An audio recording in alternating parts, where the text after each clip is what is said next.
Hey guys, it's me Liam back again with a brand new video. Let's begin. पढ़ लो चाहे कहीं से selection हुआ यहीं से।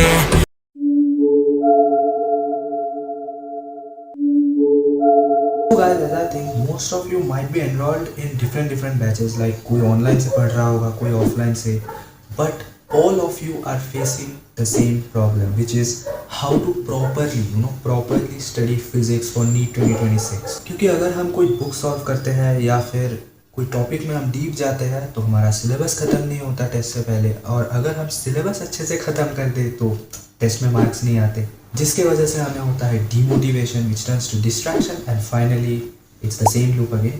तो एक्चुअली इस चीज़ का सल्यूशन क्या है, you may ask. So if you see, physics या फिर कोई भी सब्जेक्ट एक प्रोसेस है। They are not just a bunch of topics but they are process. So अगर हमें कोई प्रोसेस कंप्लीट करना होता है तो how should we move? We have to move in step by step manner. So what are the steps? Let's begin. Step number 1, एक बेहतरीन teacher. एक बेहतरीन टीचर तुम्हारी जिंदगी बहुत आसान कर देते हैं, and a good teacher automatically translates into a good video. ये स्टेप सबसे इंपॉर्टेंट है। इस स्टेप में आप लोगों को अपने प्रिपरेशन का मैक्सिमम टाइम देना है, क्योंकि अगर आप एक अच्छा टीचर ढूंढ लो खुद के लिए, then the other steps are really easy. ये स्टेप सबसे इजीएस्ट स्टेप है, yet the most complicated one. क्योंकि जब हम कोई टीचर से क्लास में पढ़ते हैं तो बढ़िया लगता है, क्योंकि teacher teachers all the concepts and we are able to solve the questions in class. पर वही चीज़ जब हम बाद में लेते हैं और कोई नया क्वेश्चन लेके बैठते हैं तो वो हमसे सॉल्व नहीं होता। टीचर्स क्लास में जनरली ऐसे कॉन्सेप्ट्स लाते हैं जिन पे कॉन्सेप्ट्स डायरेक्टली अप्लाई हो रहे हो and they are very easy. So according to me you should choose a teacher who always keeps you out of your comfort zone. मतलब तुम्हें तुम्हारे अरीना में नहीं रहने दे। कैसे? तुम पे बार बार क्वेश्चंस डाल के, ताकि तुम्हारा दिमाग चलता रहे। And most of the teachers like MR sir, Abhishek sir और Alakh sir, they do this things, that's why their children are so successful. तो तुम्हें भी ऐसे ही टाइप का टीचर ढूंढना है, यदि तुम ऑफलाइन में पढ़ रहे हो या फिर ऑनलाइन में। Now step number 2, notes making. This is one of the toughest steps, क्योंकि नोट्स जब हम फिजिक्स जैसे सब्जेक्ट को पढ़ते हैं तो हमें सब कुछ इम्पोर्टेंट ही लगता है। But specifically for physics all I can say is that कि जब भी तुम एक वीडियो या फिर लेक्चर देख रहे हो तो एक खाली कागज लेके बैठो। बस तुम्हें इतना ही करना है कि सर जो भी टॉपिक पढ़ा है उसका नाम तुम सबसे ऊपर लिख लो कागज में, उसके बाद फॉर्मूला, फिर इंपॉर्टेंट पॉइंट्स, और जो भी क्वेश्चंस में तुम्हें दिक्कत हो रही है और उन क्वेश्चन से तुम्हें क्या सीखने को मिल रहा है, ऐसे पॉइंट्स तुम उस टॉपिक के नाम के अंडर लिख सकते हो। And you will see that कि क्लास के बाद तुम्हारे पास एक ऐसे टाइप का नोट्स तैयार होगा which is almost similar to short notes, because most of the time these type of notes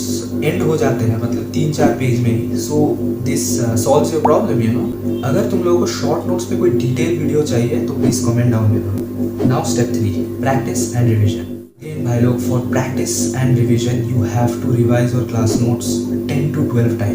class notes आपके फिंगर टिप्स में होने चाहिए। If you do not believe me, अपने नेक्स्ट एग्जाम में देख लेना, 70 to 80% ऑफ द कंटेंट जो भी तुम्हारे एग्जाम में आएगा वो डायरेक्टली तुम्हारे क्लास नोट से है या फिर रिलेटेड है। Take it seriously and revise your class notes after every video watching session, या फिर अगर तुम ऑफलाइन क्लास अटेंड करते हो तो थैंक मी लेटर जब तुम उस 12 घंटे के वीडियो को कंप्लीट करने के बाद सब कुछ याद रखोगे just by scanning through the notes of those lectures for 5 minutes. अब for practice specifically, you can definitely solve the notes. You have to solve the notes questions and all the questions should be in your fingertips. इसके बाद तुम क्या कर सकते हो कि कोई भी एक स्टैंडर्ड बुक जैसे MTG नीट गाइड या फिर फिंगर टिप्स जैसे बुक्स को तुम सॉल्व कर सकते हो। But for according to me your first preference should be your coaching modules. Now that's it, step number 4। भाई जिंदगी में ये चीज़ याद रखना, तुम चाहे अपने माँ को माँ ना बोलो बट टेस्ट स्किप नहीं करना, क्योंकि तुमने अगर ये स्टेप नहीं किया तो ऊपर के सारे स्टेप्स असफल है। Tests are not for you to see your marks, it is for you to complete the syllabus. Test का यही प्राइमरी टारगेट होता है। सो बेसिकली गलतियां भी तुम मत सुधारो, बट सिलेबस खत्म करके या फिर करने की कोशिश करके टेस्ट जरूर अटेंड करना, तुम्हारा 1 साल बच जाएगा। और टेस्ट हमेशा ऐसा देना ताकि एग्जाम के बीच में तुम्हारे मुंह से लाल टपकने लगे। टेस्ट इतना टफ होना चाहिए, क्योंकि बाद में हमें पता चला कि हम फालतू में एलिस इन वंडरलैंड में गूगू आगा कर रहे थे, पर बाद में टेस्ट का लेवल NEET 2025 जैसा आ गया। सो अभी से प्रिपेयर्ड रहो।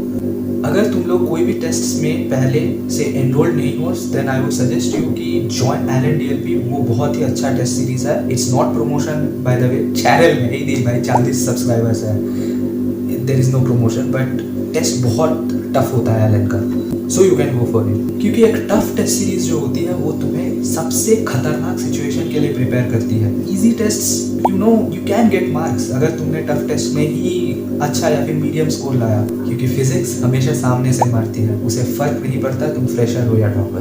दैट्स इट, जाओ। चुरा के दिल मेरा तेरे नोट चला, मुझे क्या पता कहाँ वो चला। Please, sir, please concentrate, sir. Sir, this is not done.